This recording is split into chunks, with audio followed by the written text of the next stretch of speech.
Look what you're doing, I'm serving like pizza. I got the ice, Italian reach. Bitch, I'm a family man like I'm P. These niggas be shortstops. Derek Jeter, knock a nigga out like I'm Vegeta. Yo, what's good, YouTube? It's your boy Rod. I'm back with another YouTube video for y'all today, man. And listen, man. Look, I'm here with another reaction video for y'all. And this one is titled, "What if you fell off a cruise ship?" What the f... I didn't get on. Freaking that in my room. What the f... How did you get in here? I'm on the second floor of the building and none of our windows be open. Like, oh my gosh. Don't even make no goddamn sense. But look. What would happen if you fell off a cruise ship in the middle of the ocean? So yeah, let's find out. But before we do, make sure y'all like, comment, subscribe, hit that bell for post notifications. Get notified when I post something, man. And also follow my IG and Snapchat and intro and outro. Follow my IG down below in the description. It's there along this original video. So go show. What is this? Brightside? Yeah, Brightside some love. So yeah. Go show them some love. But look, I need more. I'm on the road to 10K. Make it there. Please. So make sure y'all subscribe. Please subscribe. Y'all acting like subscribing is such a sacred thing. You can subscribe to as many people as you want. You acting like you got a cap limit on your subscribe button. Just subscribe. What do you got to lose? Nothing. But look, now all that being said, let's hop to this video. Shall we? Put it in the basket. Let's get it.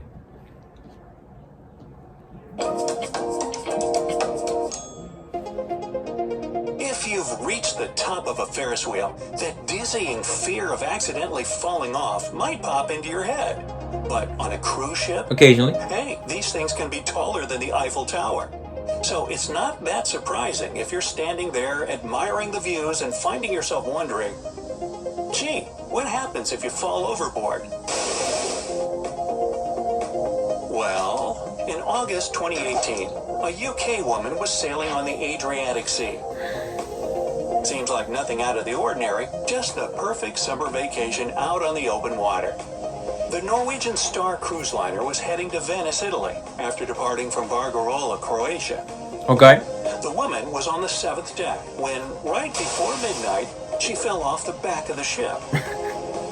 It happened about 60 miles off the coast of a city called Pula, too far away to call for help. As soon as the crew found out about the incident, they launched a major search and rescue.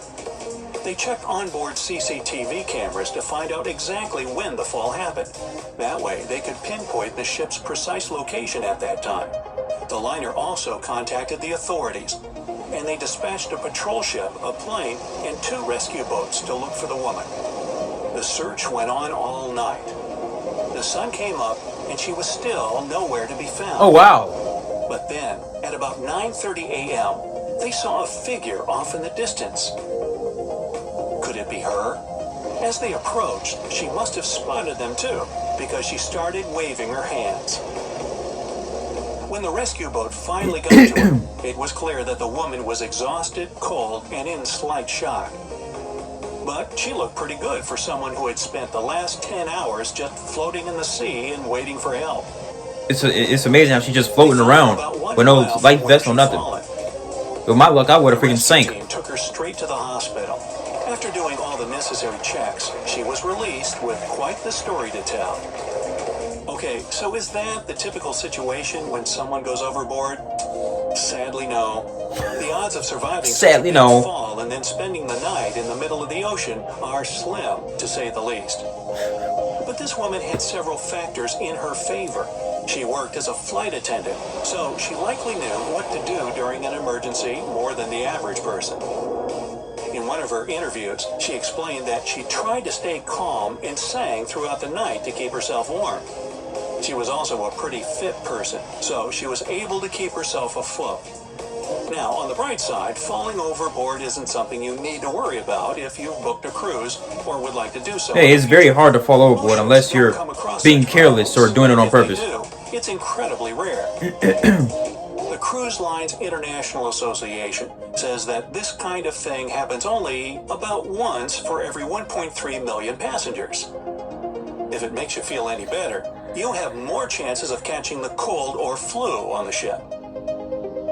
But in those few What? instances, when a I catch person a cold does go food overboard, no matter where what I'm does at. that play-by-play look like? Well, a lot depends on eyewitnesses. If they can report it to the crew immediately, then that's the ideal situation. But no matter when they find out, an emergency protocol always follows. First, the bridge, that's the captain's room, gets notified. They'll usually stop the ship immediately and probably even turn around. The bridge will also report it to the authorities and alert the Coast Guard so that they can send rescue boats and helicopters or small planes. While all that is happening, the emergency crew members are getting together to find out where the person fell. They throw life preservers overboard to make sure the individual has a flotation device while they wait for rescue. Okay. Those preservers could be a life jacket and one of those orange buoys you see attached to the deck's railings. Keeping yourself afloat in deep water is difficult and exhausting. Right. So these devices can make all the difference. Yeah. Again, if the crew knows nothing about the incident from the get-go, and the ship hasn't covered much distance in that time, then they'll release the lifeboats at once. If not, then search and rescue operations continue until the person overboard is located. Time is of the essence, though. The vast, unwelcoming waters of the deep sea aren't easy to cope with. Yeah, for real.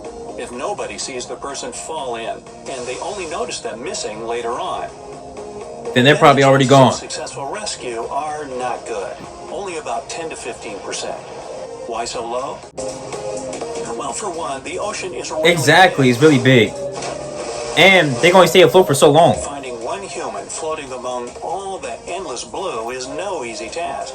And it's not like the sea is spick and span, far from it actually. There could be floating debris and trash that might mislead rescuers. There's also that difficult task of staying afloat so that rescuers can see you in the first place. Exactly. It's only a matter of time before you start Imagine having sinking. to continually move With your no life arms and preserver. legs to keep all your body weight near the surface so that your head's above it. There's no floor beneath your feet. You have to hold yourself up. Now, imagine doing that with an injury.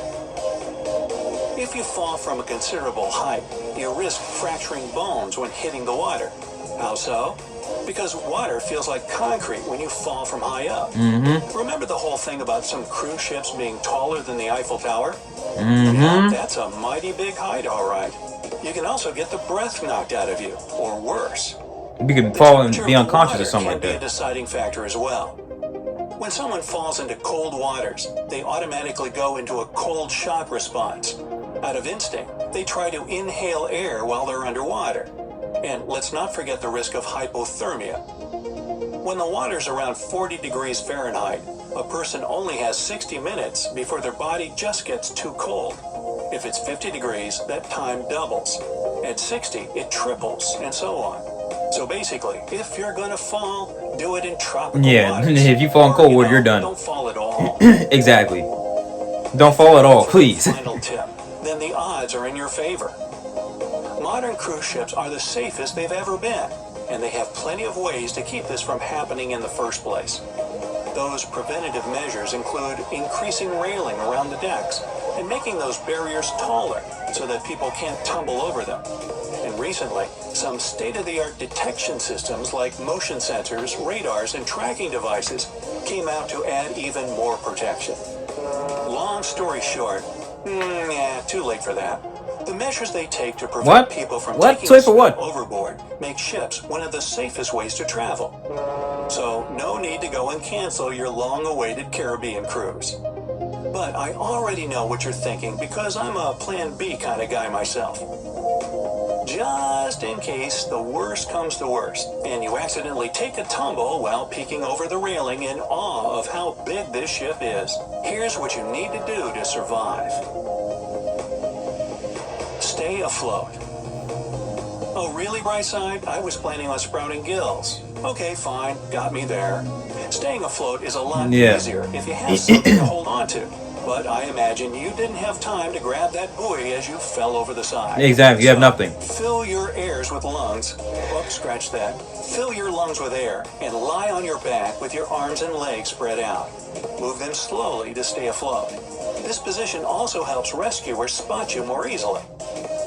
There's another technique they learn in the U.S. Navy. It's called drown proofing, and it's for rough waters. You stretch your body out, but facing down, and lift your head for air. Keep your shirt on. No, Why would you take it off? In the middle of an ocean, you're prone to sunburn and heat stroke. So keep your clothes on, they'll protect you. Don't drink seawater. You'll get thirsty for sure. But the high concentration of salt It's gonna make in you ocean further water dehydrated. is toxic to humans. Generally, we can consume tiny amounts of seawater, but the body can't process higher quantities. In other words, it's the last resort. Just like that rundown hotel at the end of the island. The last resort. Never mind. What the fuck? Come on, Stay bro. put. The first instinct you'll probably have is to swim towards the ship. The problem is, it's more difficult to identify distances at sea, which means you'll likely miscalculate how far away the ship is and just wear yourself out swimming in vain. Plus, the rescue team will start looking for you in the spot where you fell. Don't leave that place. Stay calm. Easier said than done, but you must conserve your energy.